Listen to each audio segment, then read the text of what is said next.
Councillor Joel Charles, you're just back from a long election campaign up in St Helens. Now, firstly, for those we did put the result, but how did you get on and what was your experience? Well, I stood as the Conservative parliamentary candidate in St Helens North, and I had an incredible time. I think the North West is a beautiful part of the country. St Helens itself sits in between Liverpool and Manchester and rides up to Southport and also borders Warrington as well, which is an important part of the electoral battleground in the United Kingdom, because of course you've got Warrington South, which way that normally goes, that constituency, you can then tell where the country's going to go. In St Helens North, I was very pleased to knock 6,000 off of the Labour Member of Parliament's majority. It was a good, clean fight. I fought it on, actually, we've got to get Brexit done. We've got to deal with knife crime and some of the challenges around county lines gangs in St Helens North, but also about the local plan, which has parallels with Harlow as well. What feedback? It was a big night for the Conservatives. It was, yeah. Bad night for Labour. Did you get any feeling why people were voting in a certain way? Well, it was very apparent when you were going out on the doorstep. So I was out on the doorstep, obviously, in St Helens North, but in Warrington South and Southport. And you could tell a shift in public opinion. People were frustrated and they wanted Brexit sorted. And that Conservative message cut through on the doorstep. I think there was a lot of concerns about Jeremy Corbyn and his Marxist cabal, and people thought that he was a threat to national security, which I still believe. I think their negative campaign that Labour pursued, particularly in the North West and other parts of the country, played badly for them. But the Conservatives had a very positive message under Boris Johnson's leadership. I don't know where the Labour Party are going to go, not only in the North West but here in Harlow. But it's the Conservatives that have that positive and ambitious programme for the country, and particularly here in Harlow under Robert Halfon's leadership.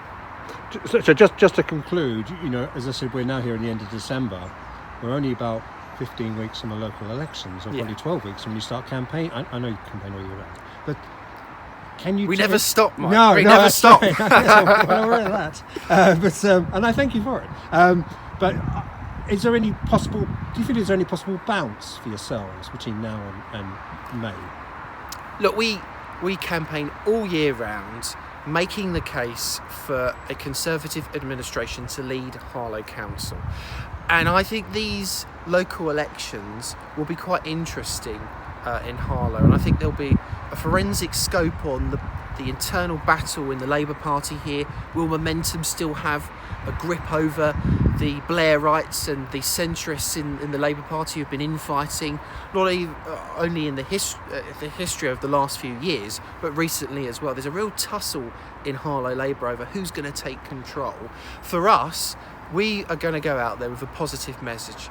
Labour in Harlow are very negative about the town, negative about what a Conservative government can do for this country. We're going to be very positive over the local elections and show what a real administration can get done for Harlow. Councillor Russell Perrin, you're just back from the general election campaign and you stood in a seat in Cambridge. What are your reflections on your personal experience, and then also you must be delighted about the overall result? Yeah, I was very delighted about the overall result. We've actually unlocked Parliament now, so we can actually start getting some real decent legislation through to work on the things that really matter to people around the NHS, around education, investing in our public services, but also so we can actually create the atmosphere and the environment that industry and commerce can thrive, which obviously underpins our investment in the public services.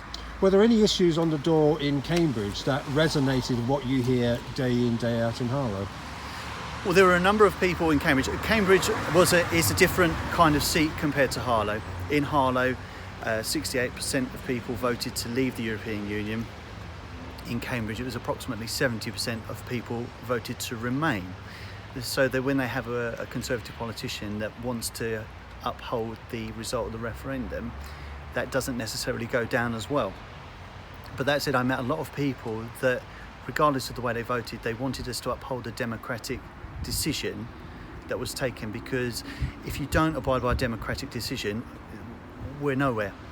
And so there were a lot of people that were converting, that were saying, look, we don't agree with what's going on, but we do agree that the majority of people said we need to leave the European Union, and that should be honoured. And you're the chair of Harlow Conservatives. In less than 4 months, well, I know you campaign all year round before you say it. I do. But you've got local elections coming up. Correct. And do you look at the over 25,000 people who voted Conservative? Think, how do I convert that? How do we convert that to local election votes? Well, as you've already said, the Conservatives are always out campaigning in local areas, doing lots of casework for their local residents. And so that comes through all the time. Even somebody like me, I'm here now talking to you about a local issue because it's something that we continually raise. We don't just appear at election time. So we have a good slate of candidates that we've already got lined up. They're already out there working in the local area. And hopefully people can see that we're not just there at election time, but we do get in the communities. We're part of the communities. I teach in the school just up the road. A lot of our candidates work and live in Harlow. We really care about Harlow, and we think that the time has come for the Labour administration and the council to go because they're not making the right decisions in the interest of the people. Can you say right decisions there, and I will be giving them the right to reply. Sure. Is there anything in particular, time and time again, in council, in cabinet, in committee, you think they're not making the right decision here? Sometimes we get the feeling they're not on top of their brief, and there is mismanagement of money. So you've reported on our budgets, our alternative budgets we've put in the past, where we've shown that there was scope for council tax to be frozen or reduced, where there was scope for reinvestment in local services like in the museum, like in the STEM projects that we put forward. So, and we had the fiasco with the bin waste contract and £80,000 being spent on consultants to get them out of a hole because they couldn't follow the contract that they had signed themselves properly. So these things keep coming back time and again, and that has a detrimental impact on the services that people use. So yeah, we do think there's a better way, and that way is voting for us, Conservatives.